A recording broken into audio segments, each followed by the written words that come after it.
Salut à tous, on se retrouve pour une nouvelle vidéo spécialement consacrée à la situation du FC Barcelone.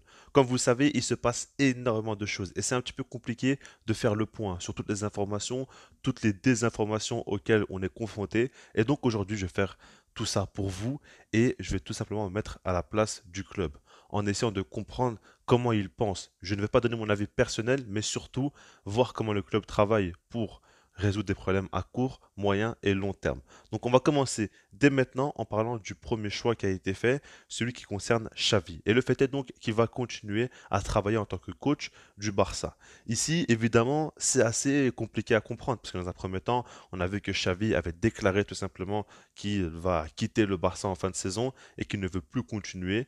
Et finalement, il y a eu un retournement de situation. Bon, on a aussi vu il y a quelques mois même Laporta qui disait que selon lui, si Xavi n'était pas le coach, il serait déjà viré depuis longtemps. Donc il fait comprendre qu'il a pu rester uniquement par rapport au fait que c'est une légende du Barça. C'est très clairement ce qui nous a fait comprendre. Et au final, ben, il reste et Laporta nous parle tout simplement du fait qu'il veut de la stabilité et qu'il veut miser sur Xavi pour les années à venir en ayant tout simplement une sorte de continuité. Et par rapport à ça, je trouve ça très hypocrite de la part de Laporta qui nous fait de la communication, surtout de la politique à ce niveau-là, parce que qu'on soit bien clair, hein, si jamais c'était le cas, il aurait utilisé ces mots-là déjà il y a quelques mois et il nous aurait tout simplement dit quand Xavi allait très très mal, quand il enchaînait des défaites, que quoi qu'il arrive, Xavi va rester et que le club compte sur lui pour son projet. Et ce n'était pas le cas. Il ne le disait pas, il ne protégeait pas Xavi dans les moments compliqués, il le fait maintenant pour justifier son choix, alors que selon moi c'est simple. Laporta voulait tout simplement accepter le choix que Xavi veuille partir, mais surtout voulait le remplacer de manière qualitative. Il n'a pas su le faire, alors je n'ai pas les détails, je ne sais pas si Hansi Flick par exemple a refusé ou non. Moi je pense surtout qu'il y a d'autres coachs qui l'auraient aimé signer, mais il n'a pas su le faire parce que le marché actuel n'est pas non plus très intéressant pour le Barça. Donc par rapport à tout ça, il s'est dit qu'au final, Xavi c'est une bonne idée par rapport tout simplement au fait que économiquement la situation est assez floue et Xavi va totalement l'accepter que les jeunes continuent à progresser et que c'est l'une des priorités, parce que qu'on soit bien clair, hein, le fait est que des joueurs comme Lamine Yamal et Pau Barcy ont complètement explosé, il faut quand même le mettre au crédit de Xavi. Parce que certes, ils ont un talent énorme, mais il faut quand même un coach qui ait tout simplement les cojones de faire jouer des jeunes comme ça, dans une période où le club va très très mal, et leur donner autant d'importance. Ça, il le fait, et puis il a déjà prouvé quand même qu'il peut faire progresser des jeunes comme Baldé, comme Gavi, comme Pedri, etc. Il peut encore le faire tout simplement par la suite. Donc c'est très important quand tu sais qu'il n'y a pas beaucoup de garanties sur le mercato, pouvoir miser sur les jeunes, continuer à les faire grandir, c'est l'une des grandes priorités. Et puis il parle de continuité, évidemment que voilà, il n'y aura pas non plus de chamboulement et on sait un petit peu à quoi s'attendre pour la suite. Maintenant, le second point concerne tout ce qui est donc au niveau de l'aspect économique. Et là, on peut mettre tout sur le dos de la Porta et de la direction.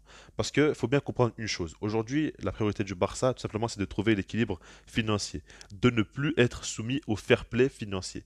Et ça, ce qu'il faut se dire, c'est que c'est leur travail à eux et non celui de Xavi. Et par rapport à ça, bah, il faut tout simplement qu'ils arrivent enfin à avoir des actes qui vont en lien avec leurs paroles. Ici, on apprend que la direction serait quand même optimiste quant au fait qu'ils ne seront plus soumis aux fair play financiers dès le prochain mercato. Et pour ça, il y a pas mal de raisons d'y croire. Déjà, le premier point, c'est par rapport au sponsor maillot. Au niveau de Nike, au final, on apprend que Nike pourrait redevenir, donc, enfin, en tout cas, continuer à être le sponsor maillot du Barça. Il proposerait donc une hausse au niveau des prix. On parle de 120 millions d'euros par an et on va dire un bonus valable dès cet été de 100 millions d'euros qui pourrait beaucoup aider le Barça par rapport à toute cette galère-là de fair play financier. Et ce serait quand même une très bonne nouvelle, je pense. Là-dessus, il n'y a pas vraiment de doute. Dans tous les cas, que ce soit Nike, Puma ou Adidas ou je ne sais quoi, dans tous les cas, le Barça veut revaloriser le contrat, avoir plus d'argent, avoir une prime, ce qui va beaucoup aider. Ensuite, il y a encore et toujours Barça Studio. On attend la vente. On parle du fait que la Porta négocie avec un acheteur et que ça pourrait se faire. Bon, je ne vous cache pas que là-dessus, j'ai du mal à y croire parce que ça fait quand même très longtemps qu'on attend ça. Mais on parle quand même, si je ne me trompe pas, de plus de 300 millions d'euros. Donc c'est quand même une grosse somme qui ferait beaucoup de bien, évidemment, encore une fois, au Barça. Dans le cas où le Barça arrive à retrouver ce 1 pour 1, c'est-à-dire le fait de pouvoir réinvestir tout l'argent qui a été obtenu par le club, c'est quand même une énorme nouvelle. Et si jamais le Barça arrive à faire cela, à ce moment-là, les ventes seront ultra bénéfiques. Ici, on parle des joueurs comme Frenkie de Jong qui pourraient être vendus, comme Araujo, comme Rafinha. Bon, on ne sait pas trop encore ce qui va être fait, mais en tout cas, c'est sûr que le Barça va vendre des joueurs. Il y a des retours de prêt aussi qui devront être évalués et on doit simplement travailler là-dessus sur les ventes. Il y a des joueurs dans l'effectif aussi qui n'ont plus trop leur place. Donc par rapport à tout ça, il y a vraiment de quoi faire. Et si jamais tu n'es plus soumis au fair play financier et que tu arrives à faire des grosses ventes, bah, tu pourras réinvestir très très cher. Et justement, par rapport au mercato, le Barça ici vise tout simplement à recruter dans un premier temps en tant que priorité un top numéro 6. C'est ce que Xavi demande absolument, c'est ce que la direction aussi veut pour ce mercato. Et là, on parle de beaucoup de noms comme Joshua Kimmich, comme Zubimendi, comme Douglas Luiz. Pour moi, tout ça, c'est des noms encore, c'est assez flou. On ne sait pas trop qu'est-ce qui va se passer, mais en tout cas, c'est sûr qu'il y a un numéro 6 qui devrait être recruté. Il y a même d'autres opportunités comme par exemple Amadou Nana, mais pour moi, encore une fois, c'est encore trop tôt vraiment pour savoir. Et l'idée ici n'est pas de comprendre quel est le joueur qu'il faut au Barça. On en parlera plus tard. Surtout de comprendre quelle est la stratégie du club. Et ici, on voit qu'ils veulent recruter un top numéro 6. Quand tu vois les manquements à ce poste, encore eux, j'ai envie de dire. Maintenant, il y a aussi un ailier gauche qui devrait être recruté. C'est ce que le Barça veut. On parle beaucoup de Nico Williams, qui pourrait être assez intéressant, qui aurait une clause libératoire à plus de 50 millions d'euros. On parle aussi de Khvicha Kvaratskhelia, l'ailier de Naples, aussi qui voudrait quitter son club italien et que Barça supervise. Maintenant, je pense que le prix serait trop élevé, mais en tout cas, voilà, on verra. Rafael Leao aussi a beaucoup fait parler depuis longtemps. Maintenant, encore une fois, c'est un joueur qui serait quand même très très cher. Donc voilà. Et puis, pour terminer, il y a aussi des opportunités dont le Barça va être à l'affût. Déjà par rapport aux joueurs libres, encore une fois, comme lors du mercato passé. Et aussi, le fait est simplement que Bernardo Silva a une clause libératoire à plus de 50 millions d'euros, que le club voudrait le recruter, mais ce n'est pas une priorité. Surtout vraiment une opportunité forte, un joueur d'expérience qui a déjà quand même prouvé au haut niveau et qui pourra apporter comme Gundogan l'a déjà fait par exemple. Donc là, je vous ai résumé un petit peu tout ce que le club veut faire pour cet été et je ne vous cache pas que je ne suis pas non plus très très hypé, très emballé. Parce que déjà, ce qu'il faut prendre en compte, c'est que en termes de communication, pour moi, tant du côté de Laporta que de Xavi, leur image a vraiment pris un gros gros coup. Aujourd'hui, ils ont perdu énormément en crédibilité et ça fait mal au projet Barça directement.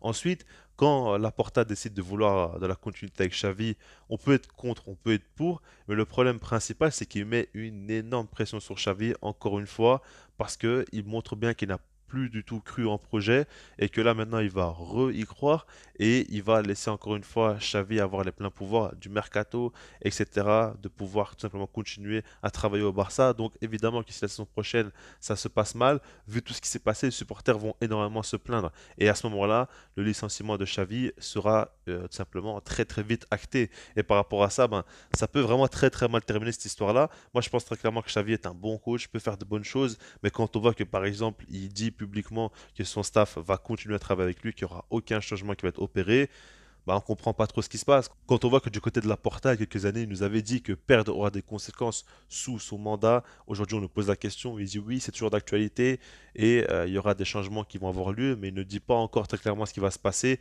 C'est qu'on comprend que lui aussi ne gère pas totalement la situation. Et ça me gêne fortement. Donc on verra comment ça va se passer, on verra les changements. On parle du fait qu'il pourrait y avoir aussi un nouvel adjoint de Xavi, en tout cas une nouvelle personne qui va travailler à ses côtés. Peut-être que les autres vont rester. Mais bon, je sais pas trop, c'est assez flou tout ça, c'est pas très clair et on sait pas trop comment tout ça va se dérouler. En tout cas, ce que je peux vous dire, c'est que moi je suis quand même assez optimiste par rapport au fait que le Barça ne serait plus soumis au fair play financier. Pour moi, il y a de la matière, il y a de quoi faire et pour moi surtout, c'est là où se joue directement l'avenir du Barça. Si la direction n'arrive toujours pas à le faire, ce sera vraiment un gros gros problème et le mandat de la Porta sera vraiment en péril. Déjà qu'actuellement il y a beaucoup de points sur lesquels je ne suis pas satisfait du travail de Joan Laporta. S'il continue comme ça et s'il n'arrive toujours pas à passer un cap au niveau de ses mercatos, des problèmes économiques qui se répètent sans cesse, malgré le fait qu'il a fait un très bon travail, aujourd'hui ça pèse beaucoup trop lourd. Surtout qu'à côté de ça, sa communication n'est pas bonne du tout, il n'est plus du tout sincère et par rapport à Xavi, ce qu'il fait, bah, c'est pas non plus très rassurant et c'est pas non plus offrir un contexte idéal à son coach.